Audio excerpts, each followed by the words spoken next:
Yeah water అయితే స్లోగా తగ్గుతుంది. ఇప్పటికే 1.5 ఫీట్ తగ్గింది. రాత్రికి ఇంకా తగ్గచ్చు. ఇక్కడ కూడా మీరు చూస్తే 11,20,000 క్యూసిక్స్ వచ్చాం 8 o'clockకి. ఇప్పుడు ఇంకా తగ్గుతుంది.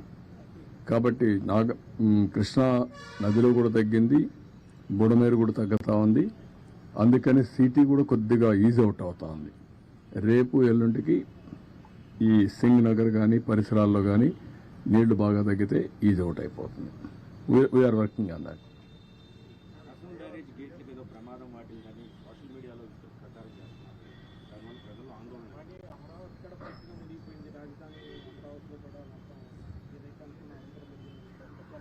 నేనేమంటానంటే రెండు విషయాల్లో కూడా క్రిమినల్స్ కొంతమంది ఈ రాష్ట్రంలో ఉంటే, వాళ్ళు రాజకీయాల్లో ఉంటే ప్రజలకు కూడా ఎవ్రీడే అనుమానాలు వస్తాయి. నాకు కూడా అనుమానం వస్తా ఉంది. 2 బోట్లు వచ్చే చూశాను, ఎక్కడి నుంచి వచ్చే తెలియదు. వచ్చి నేరుగా ప్రకాశం బ్యారేజీని ఢీకొన్నాయి. ఆ ప్రవాహంలో ఒక విధంగా ఆలోచిస్తే అది ప్రమాదమే. కానీ అది ఎక్కడ హిట్ చేయాలని అక్కడ హిట్ చేయకుండా వేరే ప్రాంతంలో హిట్ చేసింది కాబట్టి కొంతవరకు సేఫ్ అయింది. ఇప్పుడు దాన్ని కన్నయ్య నాయుడు ఈరోజు వచ్చి చూశాడు. ఏ విధంగా చేయాలి, ఎట్లా సేఫ్టీ ఆఫ్ ది ప్రాజెక్ట్ కాపాడుకోవాలనో కాపాడుకునే పరిస్థితి వస్తుంది. ఇప్పుడు చాలామంది దాని మీద దీంట్లో కూడా కుట్ర ఉందని అనుమానించే పరిస్థితికి వచ్చారు. ప్రేమా ఫేసి నేను ఆలోచించలేదు. కానీ ఒకసారి వివేకానంద రెడ్డి మర్డర్ చేసి గుండెపోటని చెప్పగలిగిన వాళ్ళు ఇలాంటివి కూడా చేయొచ్చేమో. We cannot. ఇది ఈరోజు రేపల్లి ఏదైతే బండ్ ఉందో అక్కడ పెట్రోలింగ్ పెట్టే పరిస్థితికి వచ్చాం ఈ దొంగల కోసం, నేరస్తులతో. ఎప్పుడన్నా ఆలోచించామంటే పెట్రోలింగ్ పెట్టాలని? నాకెప్పుడు లేదు.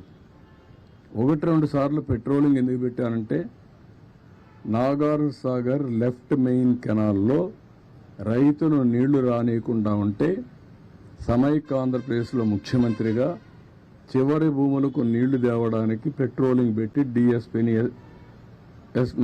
ఆర్డీఓని పెట్టి నీళ్లు తీసుకొచ్చాను.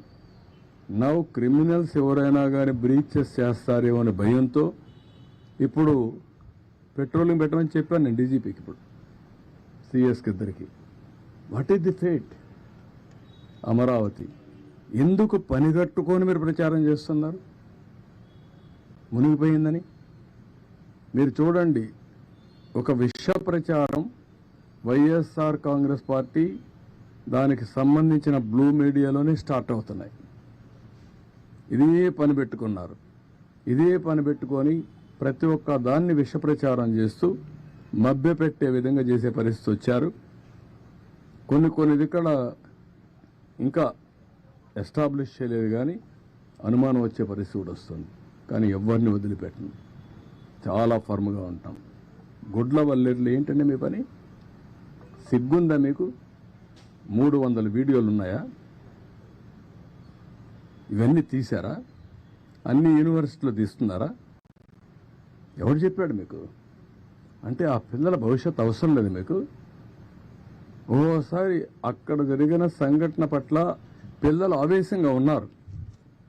ఆవేశంగా ఉంటే రాజకీయ నాయకుడిగా, ఒక ఎల్డర్లుగా నా బాధ్యత ఏంటి?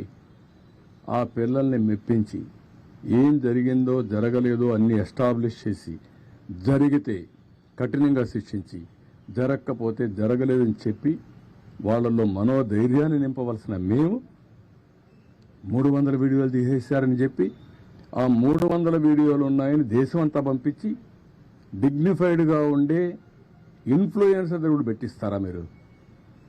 ఏమనుకుంటున్నారు మీరు? ఒళ్ళు దగ్గర పెట్టుకోవాలా.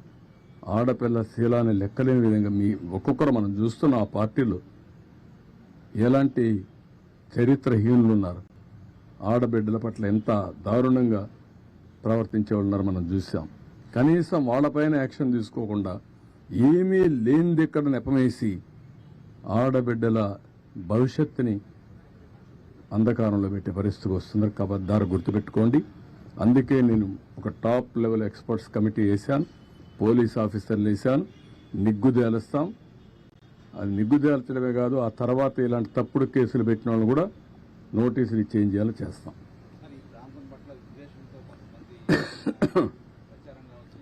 ఈ ప్రాంతం పట్లే కాదు, వాళ్ళ రాజకీయ భవిష్యత్తు కోసం అందుకే చెప్పాను, ఇక్కడ ఒక భూతం ఉంది, ఈ భూతం ఉన్నంత వరకు అందరూ భయపడతారు రావడానికని.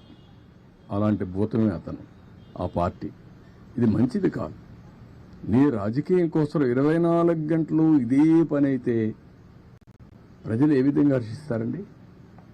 ఏ రాజకీయ నాయకుడైనా చేయాల్సింది ప్రజాహితం కోసం పనిచేయాలి, ప్రజల్ని ఎంపవర్ చేయాలి, తద్వారా రాజకీయ లబ్ధి పొందాలని ఆలోచించాలి తప్ప సమాజం ఏమైపోయినా పర్వాలేదు, అమరావతి రాకపోయినా పర్వాలేదు, ఇండస్ట్రీస్ లేకపోయినా పర్వాలేదు, ఆడబిడ్డలు ఏమైనా పర్వాలేదు అనే దరిద్రమైన రాజకీయం చేయడం కరెక్ట్ కాదు.